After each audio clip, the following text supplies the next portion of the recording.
Muy buenos días, queridos hermanos. Hoy estamos comenzando un nuevo mes y lo estamos empezando con la misma expectativa y la misma confianza que nuestro Dios es bueno, es consolador, que nuestro Dios siempre está con los brazos abiertos para bendecir, para fortalecer y ayudar a todo aquel que invoque su nombre. Dios les guarde. Nuestro anhelo y nuestro deseo es que todos estén bien, que todos estén protegidos y cuidados por la gracia de Dios. Vamos a celebrar nuestro culto de adoración, nuestro tiempo de darle a Dios la honra y la gloria que Él se merece. Por eso que estamos reunidos aquí. Pronto estaremos transmitiendo desde nuestro mismo local, en nuestras mismas instalaciones, que gracias a Dios ya van terminándose los arreglos. Así que esperamos pronto compartir desde el mismo lugar que tenemos como casa de Dios para honrar al Señor. Pero mientras tanto, aquí estamos gozando, aquí estamos disfrutando, y yo te invito, querido hermano, querido amigo, a que cantes al Señor, a que escuches su palabra. Vamos a orar, vamos a encomendarnos a Él y pedir la bendición. Padre, queremos darte gracias. Gracias, Señor, por este día. Gracias por este comienzo de mes, con este domingo nuevo, Señor. Bendícenos y te pedimos, Señor, que tu gracia y tu misericordia sea con todos los que estamos aquí. Danos un corazón alegre y gozoso para darte a ti la honra y la gloria que tú te mereces. Oramos agradecidos en el nombre de Cristo Jesús. Amén. Muy bien, vamos entonces a cantar, vamos a alabar al Señor y de esa manera nos disponemos para participar de nuestro servicio.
Solo tú eres digno, solo tú eres Dios. Digno, solo tú eres digno, solo tú eres digno, solo tú eres Dios. Digno, solo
por siempre grandes.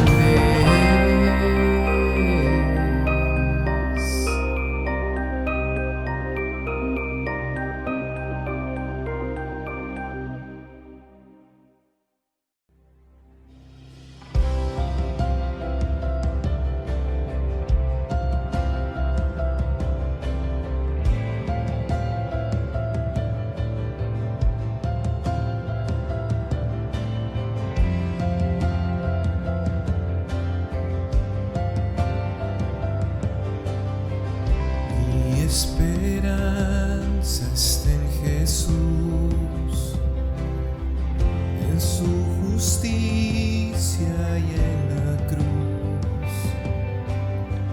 De nadie más dependeré,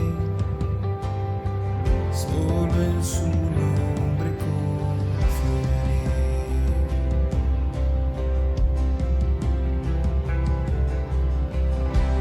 Mi esperanza está en Jesús, en su justicia y en la cruz. De nadie más dependeré, solo en su nombre confiaré. En Jesús fuerte soy, solo Él mi roca es. Sobre la tempestad Él es Rey.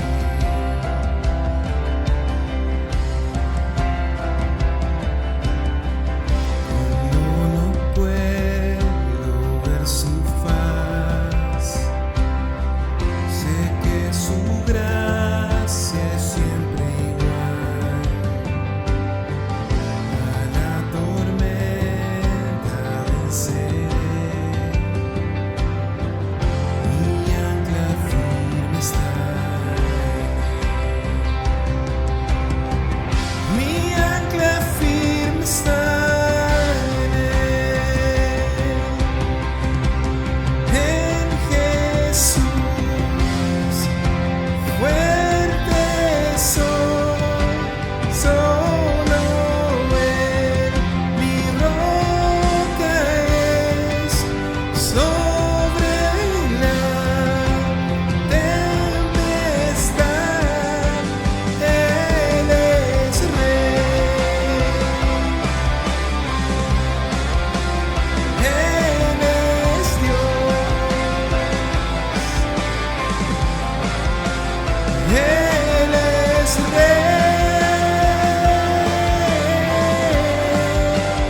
En Jesús fuerte soy, solo Él mi roca es.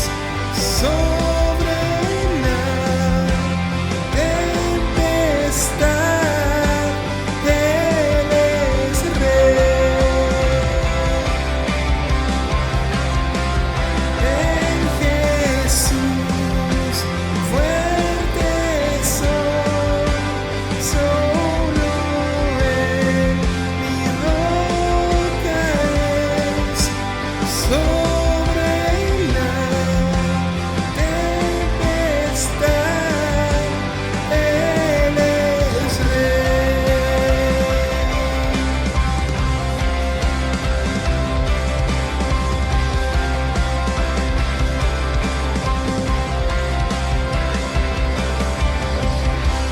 Un día Él regresará, en su presencia voy a estar, sin mancha ante Él vendré, justificado por la fe.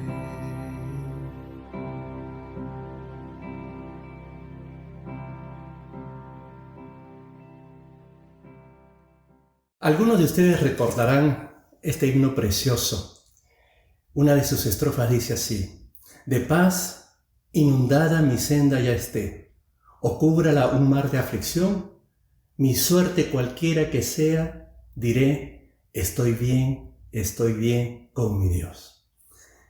Este himno fue compuesto por Horacio Spafford, un hombre muy conocido en sus tiempos. Estamos hablando del siglo XIX, por allí, por el año 1870, 1871. Él fue un sincero y devoto cristiano, padre de un hijo varón y de 4 hijas. Era un miembro activo de su iglesia, muy activo y fiel amigo y benefactor además del evangelista Moody. Moody, un predicador muy connotado en sus tiempos. Este Spafford lo acompañaba y colaboraba mucho con él. Más o menos por el año 1871-72, su único hijo varón se enfermó y se murió. Meses después hubo el gran incendio de Chicago que quemó mucho de sus posesiones, mucho de sus propiedades.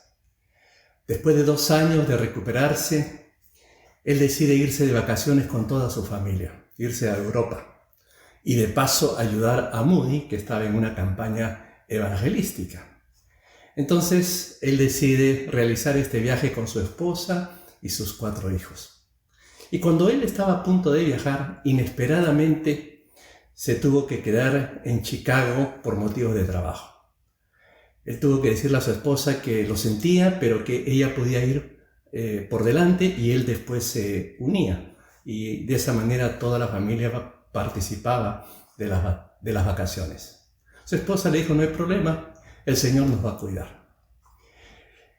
El asunto fue que ellas, su esposa y sus 4 hijas se embarcan en un transatlántico.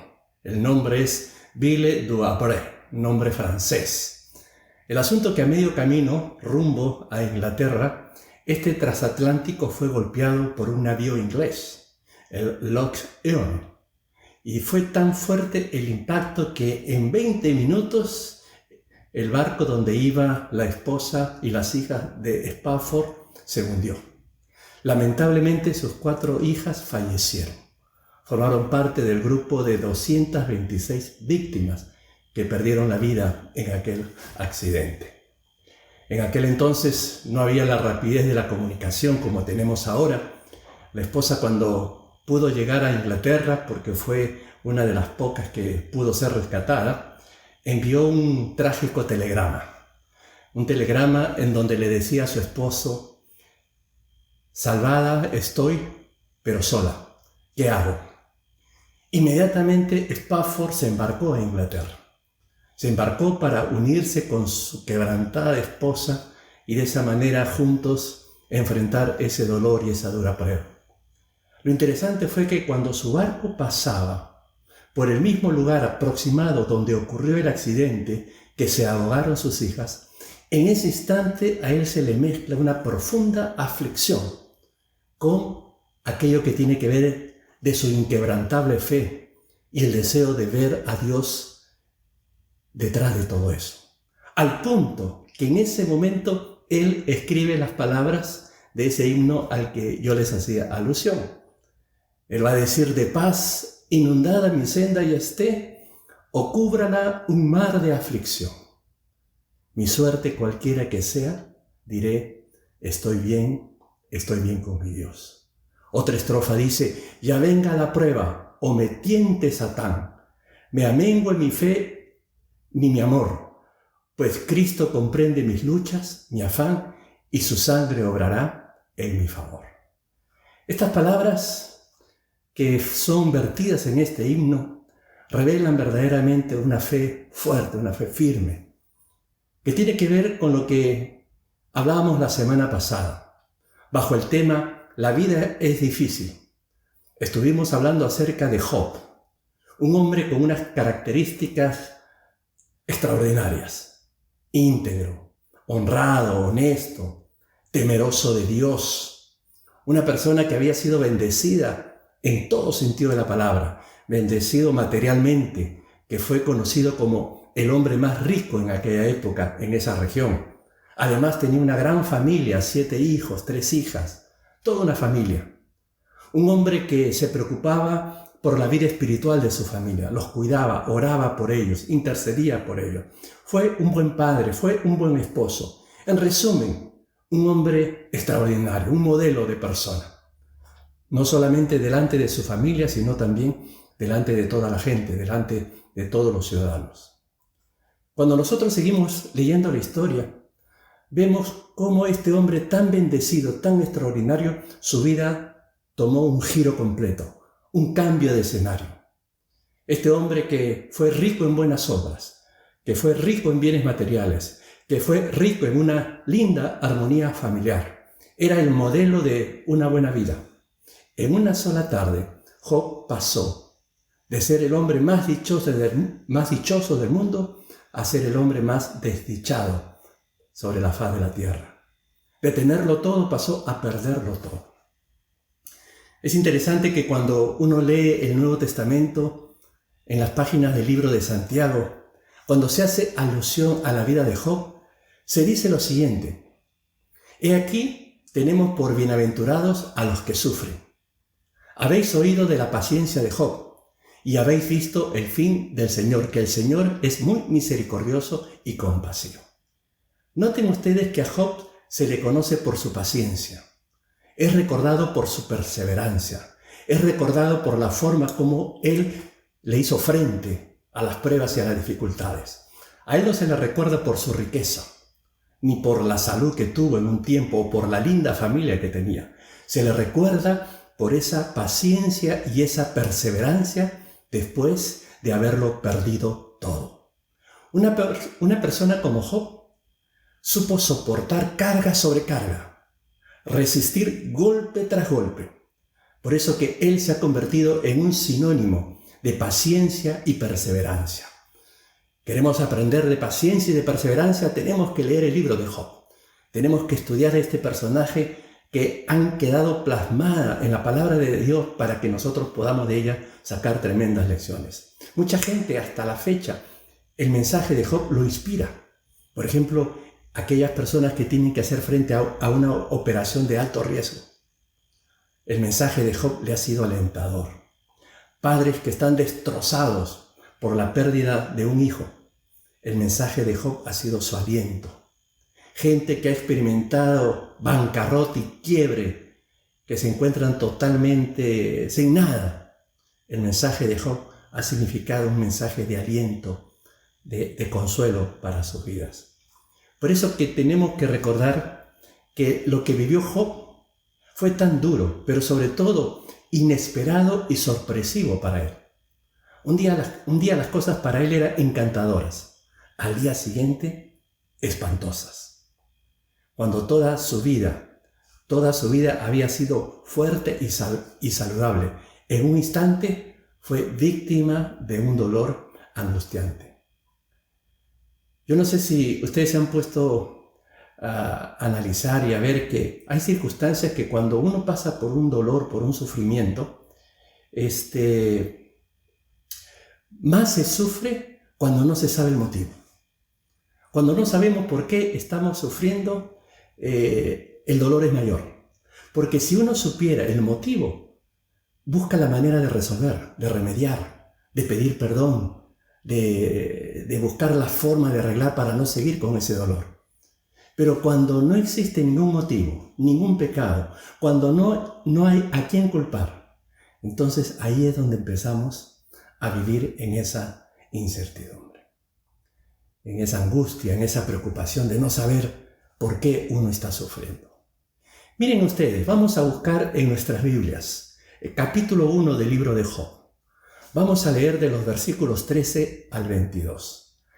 En esta sección vamos a encontrar lo que podríamos llamar las malas noticias que Job recibió en una tarde, en un momento, una tras otra. Si ustedes buscan en sus Biblias y me acompañan en la lectura, miren lo que dice. Capítulo 1 del libro de Job, a partir del versículo 13. Dice así la palabra de Dios.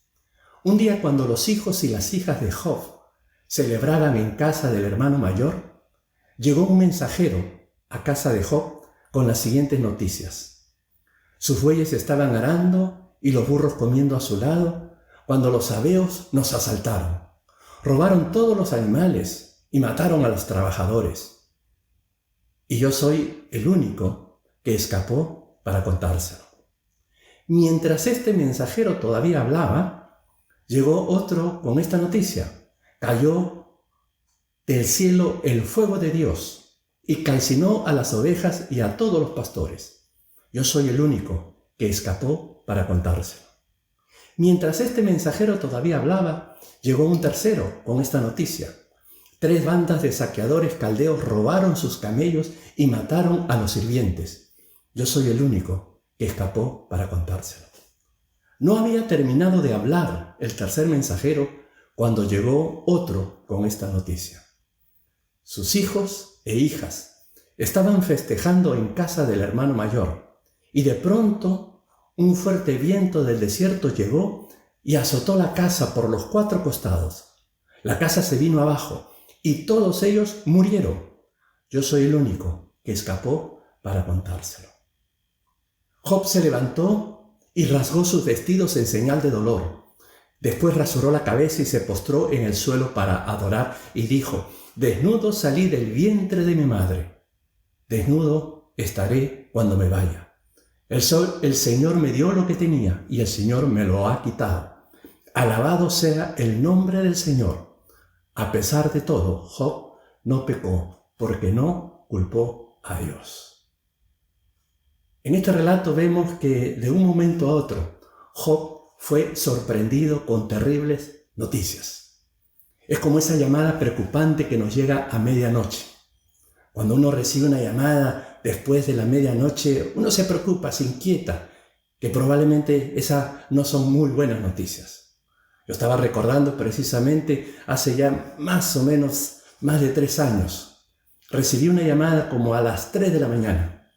Y la llamada era triste, lamentable, donde me comunicaban que mi madre había fallecido. Son malas noticias. Aunque también a medianoche o pasada la medianoche hay llamadas inoportunas. Como recuerdo una vez que una persona, no voy a decir quién, me llama como a las 2 de la mañana para hacerme esta pregunta. Arturo, sí, le digo, ¿qué pasa? Yo preocupado por la hora. ¿Estás despierto? Bueno, estaba dormido, me acaba de despertar tu llamada. Ah, bueno, entonces no te interrumpo. Imagínense, esas son ya llamadas inoportunas, pero por lo general, esas noticias que vienen de manera inesperada a medianoche son las noticias que nos inquietan. Estos 4 mensajeros vinieron a traerle las peores noticias que Job había recibido en su vida. La primera tenía que ver con que sus bueyes habían sido todos perdidos. Se los robaron a los animales y sobre todo, lo más triste, mataron a los trabajadores.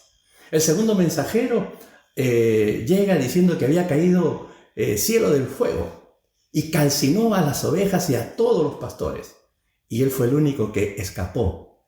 Luego el tercero habla diciendo que 3 bandas de saqueadores habían robado sus camellos y los mataron a todos los sirvientes, y yo he sido el único que escapó para contárselo. No había ni asimilado estas 3 terribles noticias cuando le viene la peor. Dice que sus hijos y sus hijas estaban festejando en casa del hermano mayor, y de pronto un fuerte viento del desierto llegó y azotó la casa por los 4 costados. La casa se vino abajo y todos ellos murieron. Yo soy el único, dice este empleado, este siervo, yo soy el único que escapé para contárselo. Lo impresionante que estas malas noticias vienen una detrás de otra. Como dice el dicho popular, le llovió sobre mojado. Detrás de una desgracia, otra desgracia. Detrás de un problema, otro problema. Todo se junta. En este caso de Job, ni siquiera tuvo tiempo para asimilar la primera mala noticia y le fueron llegando una tras otra y tras otra. Frente a estas malas noticias, permítame que podamos nosotros detenernos a dos aspectos. El primero, ¿cuál fue la reacción que tuvo Job? Y en segundo lugar, ¿qué fue lo que Job pudo decir? Porque allí es donde nosotros vamos a encontrar mensaje y enseñanza pertinente para nosotros en el día de hoy. ¿Cómo reaccionar ante tantas calamidades? Esa va a ser la lección que nos va a dar Job. ¿Cuál fue su reacción y qué fue lo que dijo? Veámoslo primero. ¿Cómo reacciona Job? Dice allí en el versículo 20, capítulo 1 de Job, versículo 20. Entonces Job se levantó y rasgó su manto y rasuró su cabeza y se postró en tierra y adoró y dijo: desnudo salí del vientre de mi madre y desnudo volveré allá. Jehová dio y Jehová quitó. Sea el nombre de Jehová bendito. En todo esto no pecó Job ni atribuyó a Dios despropósito alguno. Es interesante observar aquí las reacciones que tuvo. Vemos 4. La primera de ellas dice que se levantó, lo que nos da a entender que estaba echado, que estaba desvanecido, que estaba postrado frente a tantas malas noticias. No tendría solamente que haberse levantado físicamente, sino que aquí hace falta levantarse anímicamente, emocionalmente. En todo el sentido de la palabra, este hombre estaba destrozado. ¿Cuánto tiempo estuvo acostado para que luego nos diga que se levantó? No lo sabemos. ¿Pudo ser esa misma tarde? O quién sabe, después de los funerales de sus hijos, como para darle tiempo a asimilar todo lo que le había ocurrido y de esa forma levantarse. Pero dice ahí que se levanta. Entonces vemos aquí un hombre que estaba destrozado en lo más profundo de su ser, pero ahora reacciona, ahora se levanta. Las tristezas y aflicciones que le habían venido como un huracán están empezando a ser asimiladas para que él tenga una primera reacción que salta a la vista: levantarse. Lo que nos hace ver, queridos hermanos, queridos amigos, que hay golpes en la vida que son muy fuertes, pero que como seres humanos vamos a tener la oportunidad de podernos levantar, de tener el recurso que viene del cielo para levantarnos, tomar acción y continuar hacia adelante en nuestro caminar. La segunda reacción: rasgó su manto. Dice ahí que rasgó su manto. Ese manto que se describe aquí es una prenda que se pone en el cuerpo que parece como una bata exterior. Y lo que hizo Job es precisamente agarrar esa bata, esa tela, la rasgó y la destrozó. Hacer eso es una manera de anunciar, de expresar el horrible sufrimiento por el que está pasando. Es la acción de un hombre que está profundamente angustiado, rasga sus vestiduras. Esta acción se ve en varias partes del Antiguo Testamento para representar el dolor sin límites por el que pasa una persona. No vamos a poder ver los detalles, pero lo hizo Jacob, lo hizo David y otros personajes más en donde se ve en escena que ellos rasgan sus vestiduras cuando pasan por un momento de angustia y de dolor. La tercera reacción: se rapó la cabeza, se cortó todo el pelo. Interesante que las escrituras dicen que el cabello siempre tiene que ver con la gloria de una persona. El cabello expresa su valor. Por consiguiente, esta acción que está realizando Job de raparse la cabeza es un símbolo de la pérdida de la gloria personal. Ya no es nada. Él ha perdido todo y siente que ha perdido gloria, que ha perdido lugar, que ha perdido estatus. Y como muestra de ello, se rapa la cabeza. Y la última reacción: se postra en tierra y adora. Se postra en tierra y adora. El que se haya postrado no es que esté en el piso desvanecido de tanto dolor. Aquí, en este instante, en esta reacción, él se postra con un propósito. El propósito que justamente va a reflejar la fortaleza, la perseverancia y la paciencia y la confianza que Job tenía ante su Dios. Él no se tira al piso para dar gritos de desesperado. Lo que hace Job es postrarse para adorar a Dios. Así como leemos: adora a Dios en medio de su desgracia. Adorar a Dios en medio de su dolor. Cuando vemos esta acción de que Job adora a Dios, podemos empezar a entender por deducción que el más sorprendido y el más molesto en todo esto es Satanás. Porque si hay algo que le molesta a Satanás, que hayan personas que adoren a Dios. Ver que una persona, a pesar de todo lo que le ha sucedido, sigue adorando a Dios. Job adora a Dios. Aquí no hay reproches, no hay amarguras, no hay maldiciones, no hay puños en alto acusando a Dios. ¿Cuánta gente su desgracia la vuelca? Si no es en otra persona, la vuelca en Dios. Acusando a Dios, Señor, ¿cómo has hecho esto? ¿Por qué me lo has hecho a mí? Después de tantos años de fidelidad, después de tantos años de servicio. Pues esto no hace Job. Él se postra para adorar a Dios. Este acto de adoración revela la calidad de una persona, de lo que está dispuesto a permitir que Dios haga en su vida en momentos difíciles. Es como nos dice la siguiente fábula. Permítanme compartirles esta fábula. Un pedazo pequeño de madera, una madera que se quejaba amargamente porque su dueño continuaba devastándolo, cortándolo, llenándolo de agujeros.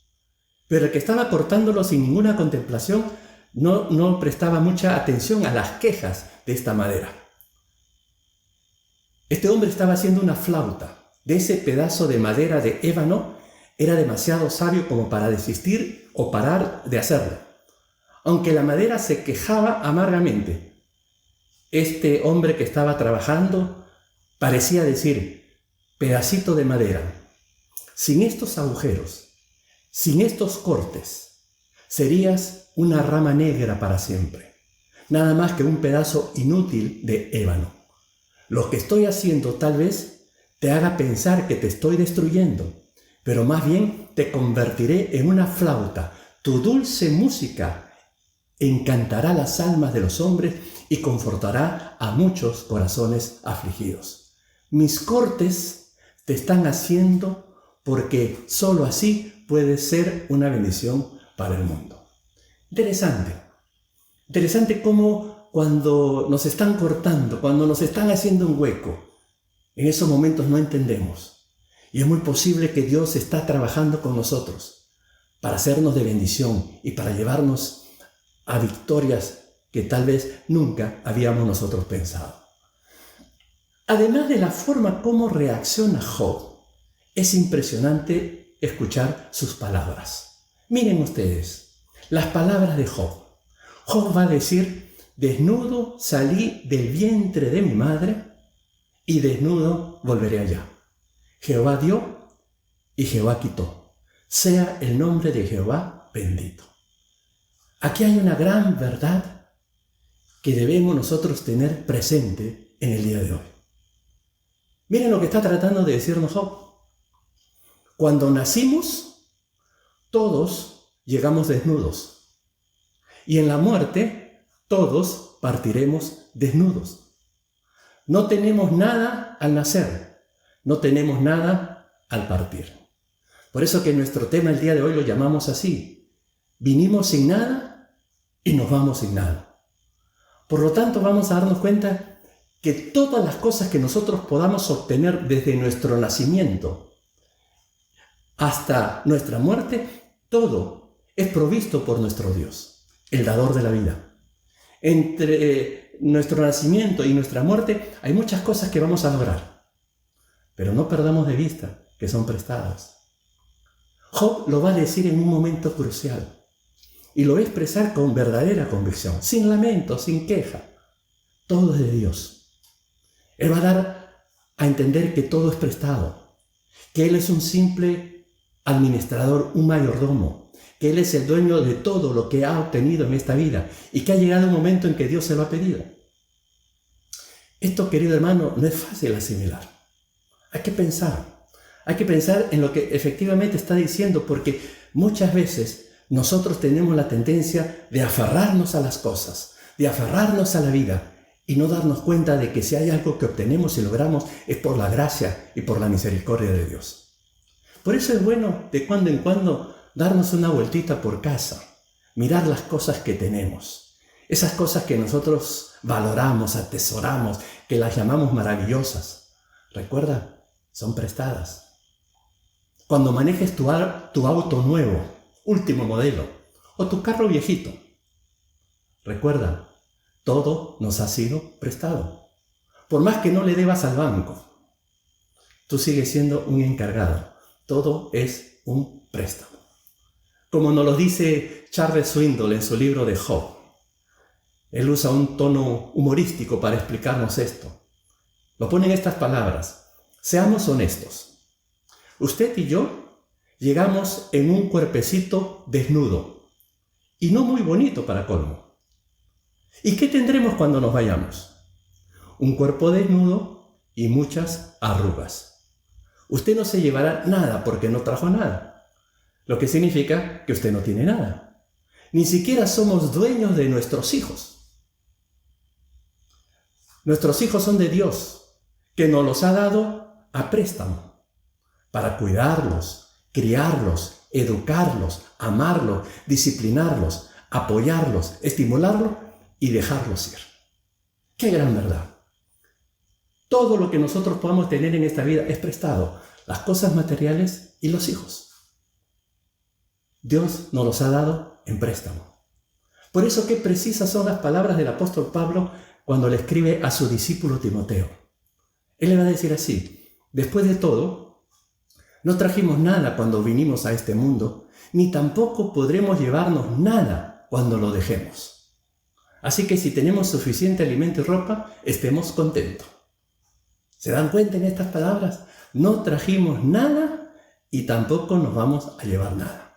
Yo creo que aquí hay una gran verdad, una gran lección que debemos de tener grabada en nuestra mente. No trajimos nada, no nos llevaremos nada. Dios es el dueño de todo. Ahora, valga la aclaración. Esto no quiere decir que sea malo obtener cosas, que sea malo tener cosas maravillosas, cosas lindas. No, ese no es el mensaje. Lo que Job nos está tratando de decir, que el problema no son las cosas materiales. El problema es cuando lo que tenemos se adueña de nosotros. Cuando ya empezamos a idolatrar las cosas. Cuando ya en vez de considerar que es por la gracia, que es de Dios, ya es mío.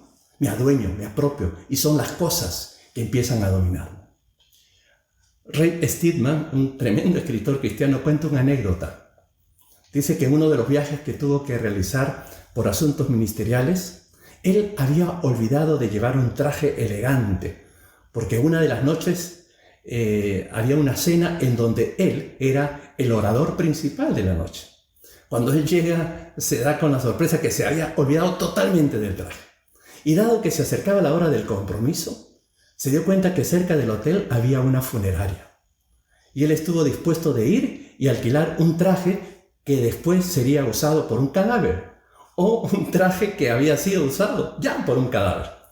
Entonces se fue, se dirigió a la funeraria, habló con el encargado y llegaron a un acuerdo para que le alquilara un traje por una noche.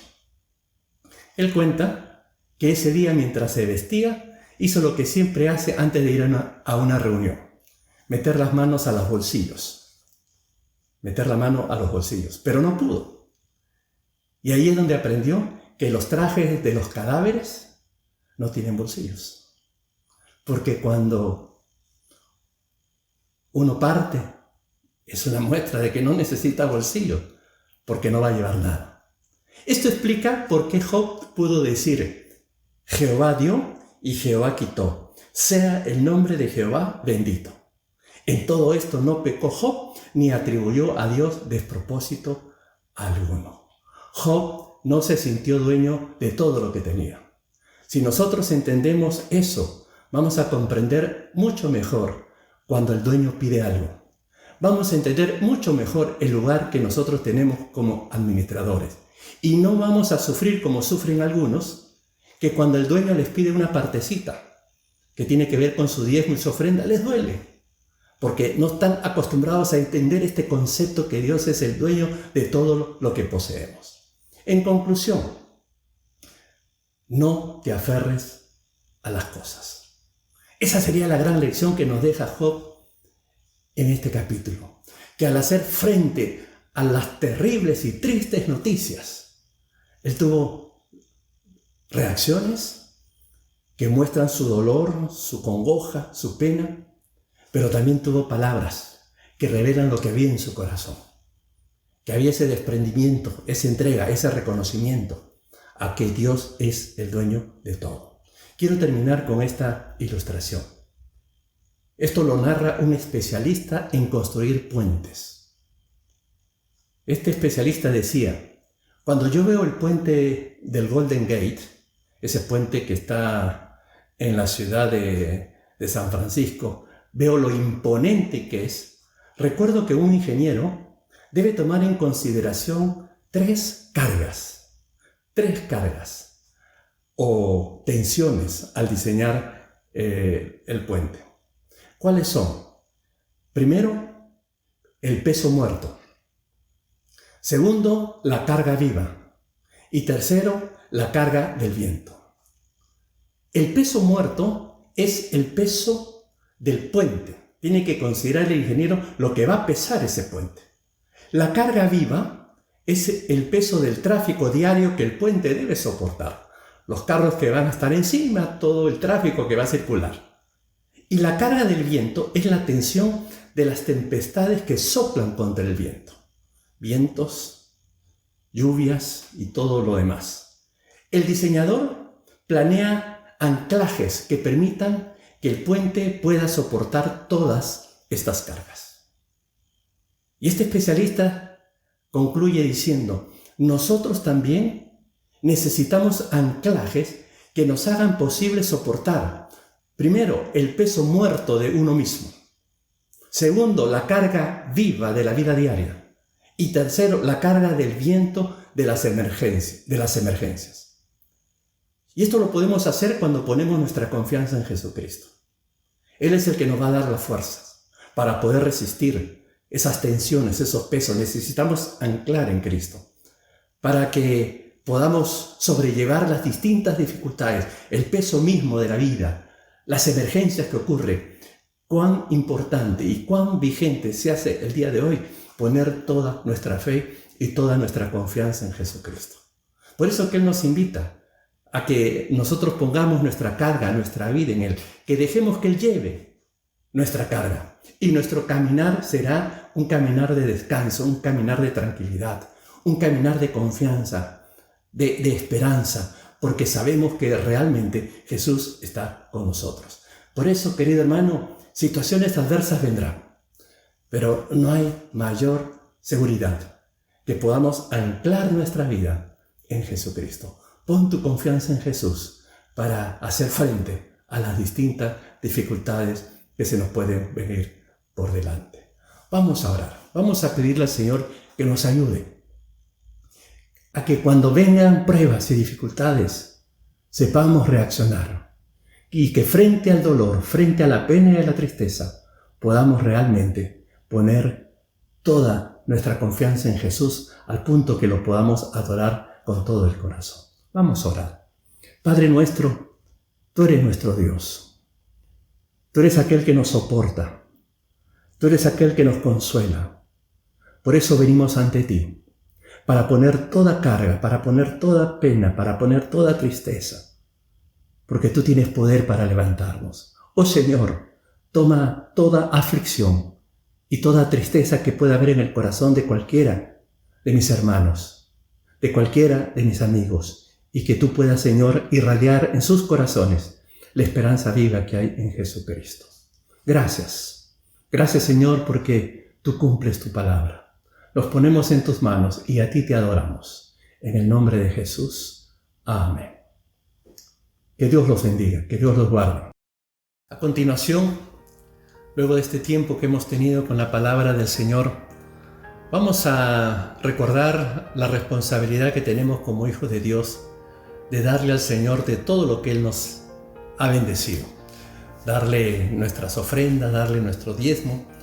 Y por eso que ustedes ahí pueden ver las formas, las maneras de cómo lo podemos hacer.